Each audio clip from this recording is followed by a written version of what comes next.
is a Jill of all trades you can probably think of. She's Dr. Racquel Plamer. Hey Racquel, good morning. Welcome to Smile Jamaica. Hi there, how are you? Thank you for having me. Awesome. Racquel, how many hours do you have in a day? Daily, I may have the same 24 hours as you, same 24 hours as you, but you know what? I let it worthwhile. So let's get a little bit into your background briefly before I get into the book, because I know we just have a little bit of time.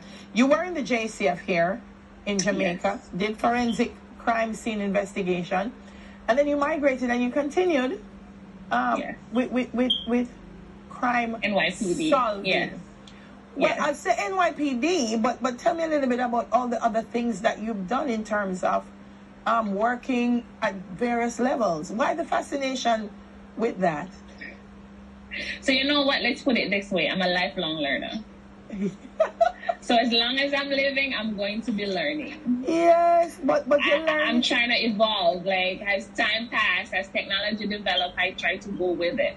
Yeah. So what happens is after I left the JCF, I migrated to the US. I kind of reluctantly did it because I love the JCF. Even to this day, the JCF is my baby. Mm-hmm.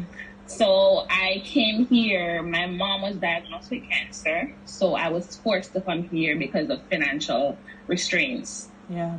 When I came here on a Wednesday, and the Friday I went and I sat the entrance exam for the New York Police Department.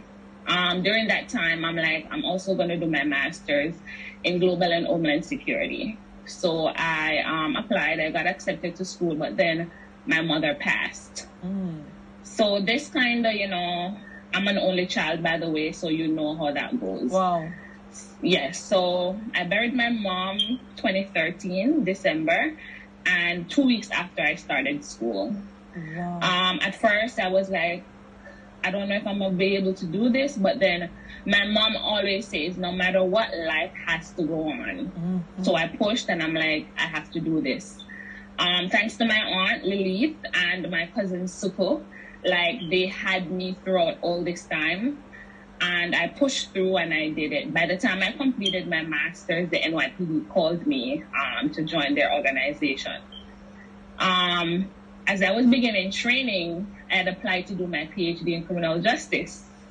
So they told me, oh, you have to stop going to school because you won't be able to manage training and school. I'm like, okay, but deep down I know that I'm not going to let this opportunity pass. So I'm not going to Jamaica you come from? Right? Multitask. So I stood my ground. I stayed quiet throughout training and I maintained my average. I graduated with a 97% average and all doing this with my PhD. I continued pressing along with my PhD. So when I completed my PhD, the commissioner of police sent me a citation and he's like, you only have 3.5 years service on. How is it you have a PhD? And, I told him, you know what, I study hard, I stayed focused, I never lose sight, and this is it. So I know by then he was thinking, this girl must have been doing this PhD while she was in training. But, I just kept it together, yes. I kept it grounded. I took my citation, I took my certificate from him, and I'm like, thank you, and I just kept it going. Yeah. It's the kind of mindset that you discuss in your book, Racquel, because you've worked on major law enforcement teams, you've partnered with major law enforcement agencies, and then it's like you said, sure, this is not enough. You open an immigration firm. Yes. Then and now you're in law school, majoring in immigration. You're going to open King's Kitchen, a Caribbean restaurant. And then you say, look, what is sleep? I'm going to write a book. And you're a wedding officiant and a notary public.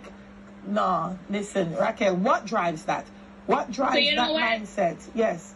So moving to the United States, I realized that when it comes to Black people, we're kind of at a disadvantage. For instance, when I wanted stuff to notarize, thank God my aunt at the time, she was a notary.